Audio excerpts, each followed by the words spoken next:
How's it going, fellow traders? It's Magic Trader here, and this is the CFTC report for November 6, 2018. Here's a quick snapshot of the positions held by the institutions on these pairs as of this date. And so let's take a look at gold.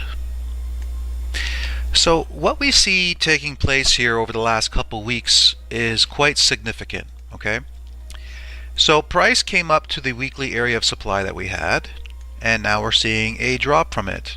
And as price was coming into that supply, longs were being closed out. From 192 to 168, now a little bit of an increase to 169. But overall, longs have gone from somewhat neutral to cooled off territories.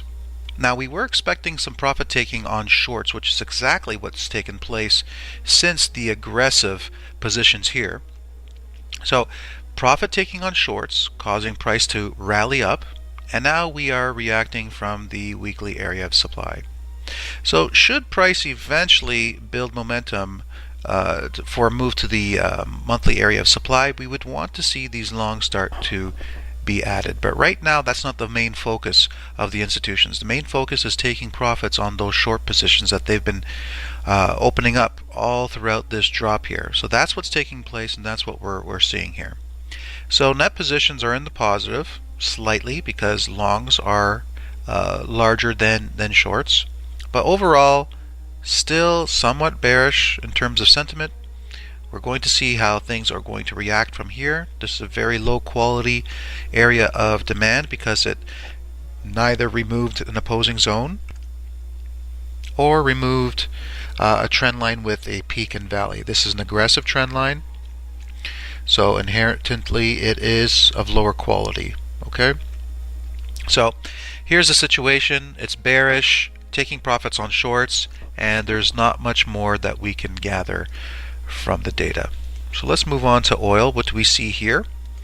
So we see a really nice drop here on the weekly, and we see that the profit taking on longs continue from 653, 633, 614, 585, 565, and 554. As this is happening, we can see shorts are increasing in size, and a slight reduction here because of the increase in shorts. It kind of offsets the profits that are being taken on the long positions. So we're staying roughly high, still somewhat bearish, but looking more a little bit with a tinge of neutral coming into the sentiment. So right now, still no reason to think that they're not going to continue with taking profits on longs. Beautiful momentum shift here, and looking for some action to the downside to continue. Alright, so let's go over to the US dollar. US dollar, a slight decrease in longs, a slight decrease in shorts. That comes as price was consolidating right before the drop into this weekly area of demand that is now in control. Long exposure increases to 86% on this past weekend's webinar, where we reviewed the markets with the members. I went over into some detail regarding the overexposure to the long side with the US dollar. Now, although looking at the coloration of the cells here, it can become more aggressive, and looking here, they can continue adding to their positions. Looking at the overall exposure, we are pretty high up there. So some profit taking on shorts is very possible, especially in the near future. Okay, but besides that, there's nothing else to really see here. So we go on to the Aussie. Now with the Aussie, we see that a little bit of profit taking on short positions took place over this last week, and a reduction in longs as well. So profit taking in shorts as price rallied up to the tested weekly area of supply, and short exposure remains at 81%. Overall bear sentiment remains, but you know, profit taking has been the theme over the last few weeks, especially from the October 9 highs of 98 all the way down to 87. Quite a significant drop, so we're expecting more profit taking on short positions in the coming weeks. So we'll watch the data to see if that is what's going to take place, and also waiting for some institutional trade signals to go along with that direction. So now we take a look at the US CAD. So the US CAD, we see that longs were decreased and shorts were increased as price was consolidating right here at the weekly area of supply. Eventually it broke through that weekly area of supply, but look at what's taking place here. From the summer to now, net positions have been declining. They were a little bit aggressive to the long side, and since then they've just been declining. And so that's been all this year. So longs declining all at these highs. So yes, a bigger move to the upside is what we are expecting. But when you look at the data here and you look at the bigger picture, it doesn't look like the institutions are planning that big move to the upside at this point. So we have to keep this into consideration when examining what the US dollar is telling us, and what the Kiwi and the Aussie and all the other pairs with their overextension in their positions.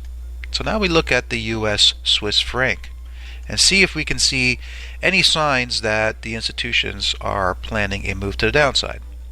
So we look here and we see that over the past week, longs increased from 33 to 36, and after a big increase from 13 to 18, they decreased shorts from 18 to 16. Bottom line is, yes, they were very aggressive and more neutral territory now. So aggressive back in June, July, August here, and now they're more in neutral territory. So the aggression to the long side is not building. In fact, it's slowing down. Okay? Now you can say they were very aggressive in May, less aggressive as price was climbing up here, and now becoming less aggressive here, and lately more aggressive.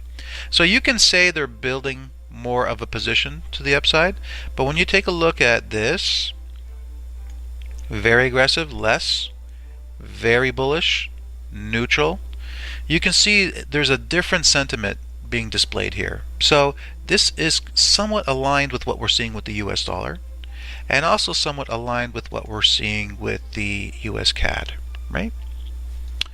So let's take a look at the euro. Is the euro showing any signs of anything here? So we had price consolidating right deep within this weekly area of demand, and longs decreased and shorts increased. I mean, there's no doubt that the institutions are planning for a move to the downside. I mean, no doubt. And if you take a look here, bullish, bearish, and then bullish, and now look how bearish they are becoming, right? If you look here, very bullish, neutral. So still not a very strong sentiment for a move to the downside, but that's also because of the amount of longs that they have compared to the amount of shorts. Okay, back in August they were aggressive with shorts, became less so, and now slowly becoming more so. So a move to the downside is to be expected based on what we're seeing here. Okay, so let's take a look now at the pound US dollar. And so what we can see here is that shorts were very aggressive, becoming less so. Sentiment was neutral, becoming a little bit more bearish. And net positions were bearish, becoming a little less bearish. Longs continue to be cooled off. In fact, this past week they closed more of their long positions as price was rallying up from the tested weekly area of demand. So this one's very difficult to tell what's taking place, simply because we are seeing longs cooled off, shorts aggressive, neutral here, becoming less so here, and the charts are not very clear. So using this to give us any indication of what is more likely to play out is going to be very difficult. On the other hand, we have the US dollar Japanese yen, and we can see that longs were aggressive here and they became less aggressive throughout here. And at the same time, shorts became cooled off from the aggressive nature here back in early October, 56,000 down to 33. So that increased the long exposure, but lately just dropping by a couple points. The aggressiveness with their net positions has slightly declined. Very aggressive, taking profits. This taking profit theme on long positions can definitely continue. Now we know that it's usually the case that when the institutions are taking profits on one position, they'll usually decline their positions on the opposing side as well. And there's a reason for this. We won't get into this today, but there's a reason why they do this. So this is actually telling us something very similar to what we're seeing with the US CAD, US Swiss, and also somewhat with the US dollar. So could be these areas where we see a decline form from. So still watching to see if that's going to be indeed what is going to take place with this one. And now we get to the Kiwi. We see an increase in longs, and we see a major decrease in shorts here, okay? So profit taking since the October highs. Profit taking on Kiwi is what we've been expecting for quite some time.